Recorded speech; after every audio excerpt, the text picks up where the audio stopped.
Você é favorável à demissão de Juan Pablo Vojvoda do Santos? Se sim, quero saber quais são os seus argumentos. Deixe os seus comentários, seus argumentos aqui na caixa de comentários, que eu quero ler os argumentos das pessoas que defendem a demissão do treinador.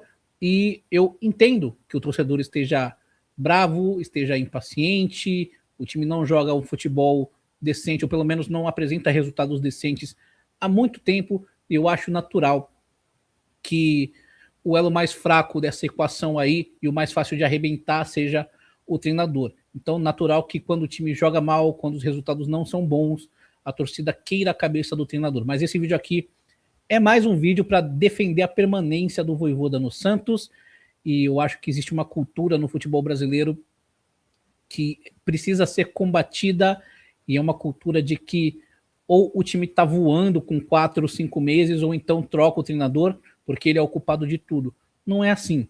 Não é assim. A gente tem que analisar as coisas como elas são, e um time de futebol envolve muito mais do que o trabalho de uma comissão técnica.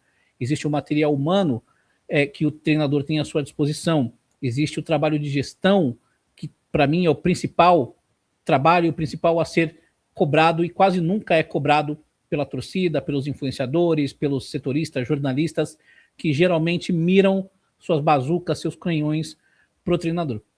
No caso do Vojvoda, a gente chega numa situação na qual, felizmente, boa parte dos influenciadores, boa parte dos jornalistas entende que o Vojvoda é um bom treinador e que ele precisa seguir no comando técnico do Santos, apesar de existirem também quem defenda a sua demissão. Até por isso eu quero saber quais são os principais argumentos. E eu não estou falando que o Vojvoda não comete erros, tá? Ele comete inúmeros erros.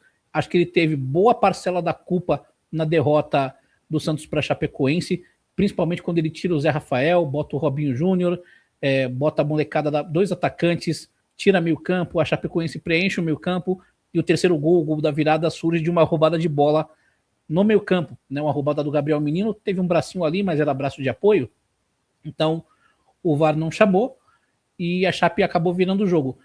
Mas assim, é claro que é muito doloroso perder da maneira como a gente perdeu para a Chapecoense, e talvez o resultado, o placar, cause uma certa cegueira em parte da torcida, e a gente que bota a cara aqui para tentar analisar as coisas precisa ser um pouquinho mais racional e colocar uma lupa na partida e entender que 4-2, assim, concordem ou discordem, mas na minha opinião foi um resultado tremendamente injusto.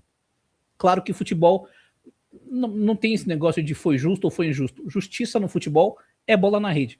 A Chapecoense colocou 4 bolas na rede, o Santos colocou 2, então a Chapecoense mereceu vencer, tá? Não me entendam errado. O que eu quis dizer o que eu quero dizer é, o Santos até os 28 do segundo tempo dominou a Chapecoense.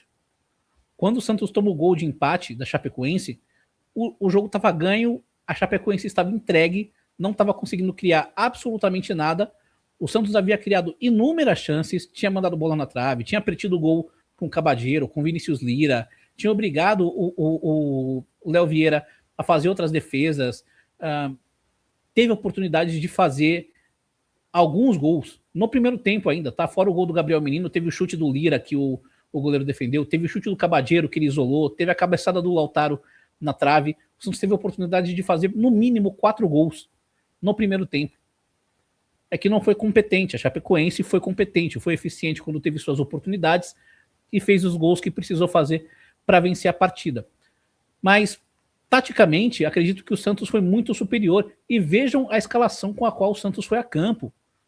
Foi uma escalação alternativa de muitos jogadores que não vinham sendo titulares, tá? Frazão titular, Igor Vinícius titular, Alexis Duarte não vinha nem sendo relacionado, o Luan Pérez não vinha sendo titular, tá? O Lira, ele é titular, reserva, acabou de subir, faz pouco tempo que ele está no profissional.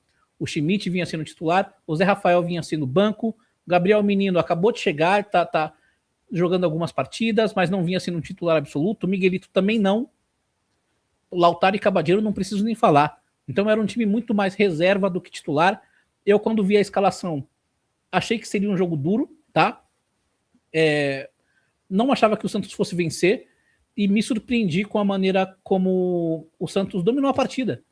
O Santos foi soberano até os 28 do segundo tempo. O Santos não foi eficiente. O Santos não foi competente para concluir. E por isso acabou pagando o preço pela sua incompetência. O seu Vojvoda também errou. Claro que ele errou. Ele segurou muito as substituições. Ele foi substituir depois do gol de empate, aos 32 do segundo tempo, colocando os meninos do ataque. E aí quando ele substitui, ele erra. Porque ele tira meio campo, tira o Zé Rafael. Então sim, ele teve culpa. Mas o Vojvoda foi o treinador que já mostrou que consegue fazer o Santos performar melhor do que ele vinha performando com o Kleber Xavier, apesar dos resultados não serem bons, tá? Os 12 primeiros jogos do Vojvoda no Campeonato Brasileiro de 2025, e eu pego esse recorte de 12 jogos porque foi o número de jogos que o Kleber Xavier teve no Brasileirão, os resultados do Vojvoda são piores, em termos de pontuação, saldo de gols e tudo mais. Vitórias, derrotas. O Kleber Xavier foi melhor em resultados do que o Vojvoda. Só que eu acho que o time do Vojvoda, o Santos do Vojvoda, performa melhor, tanto do que o Santos do Kleber Xavier, como do que o Santos do Pedro Caixinha. Claro que o time vai oscilar, o material humano que ele tem à disposição não é bom. Não é bom. Nosso ataque ontem foi Cabadeiro e Lautaro.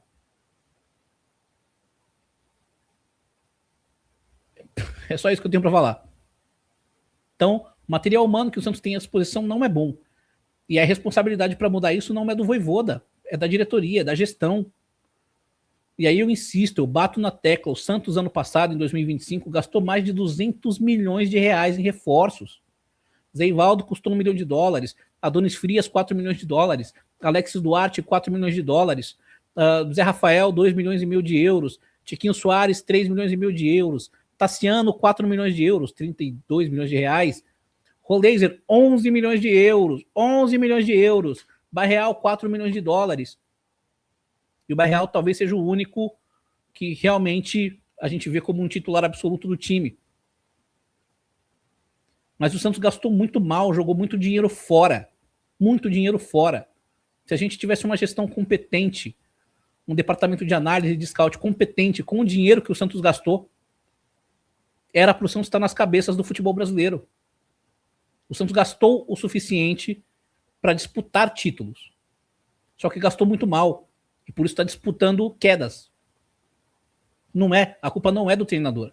Tá? E se a gente olhar em perspectiva, eu acho que nós, quando eu digo nós, eu digo como um todo, torcida, influenciadores, jornalistas, a gente passou muito tempo botando culpa em treinador. Eu acho que isso tem que acabar. Por mais que os treinadores anteriores tenham tido culpa em cartório, claro que tiveram.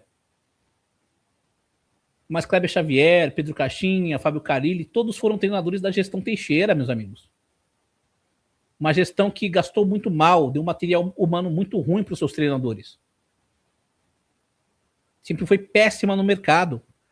Então acho que é hora da gente cobrar quem tem que ser cobrado. Marcelo Teixeira, Alexandre Matos. Eles precisam ser cobrados. Porque eles gastaram dinheiro suficiente para colocar o Santos numa posição muito acima da posição na qual o Santos está atualmente. E a gente já tentou com outros treinadores, a gente já trocou de treinadores inúmeras vezes. O Vojvoda é o 4º treinador da gestão Teixeira. Na verdade, 5º, se você contar o César Sampaio.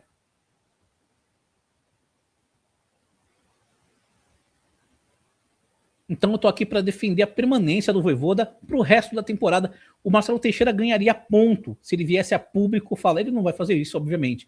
Mas ele ganharia ponto comigo. Eu viria aqui dar os parabéns para ele se ele viesse a público falar: amigos, parem de perguntar sobre demissão de treinador. Essa pergunta já está respondida. O Vojvoda é o treinador até o resto da temporada. Ponto final. Eu viria aqui aplaudir ele e parabenizá-lo. Claro que ele não vai fazer isso. Até porque se o Santos começar a engatar aí uma sequência de maus resultados, eu não sei se o Vojvoda resiste. Porque quando o Teixeira começar a ser cobrado, ele vai usar alguém de bode expiatório, de boi de piranha. Analisamos, chegamos à conclusão que era hora de trocar e não sei o quê. Eu conheço essa história.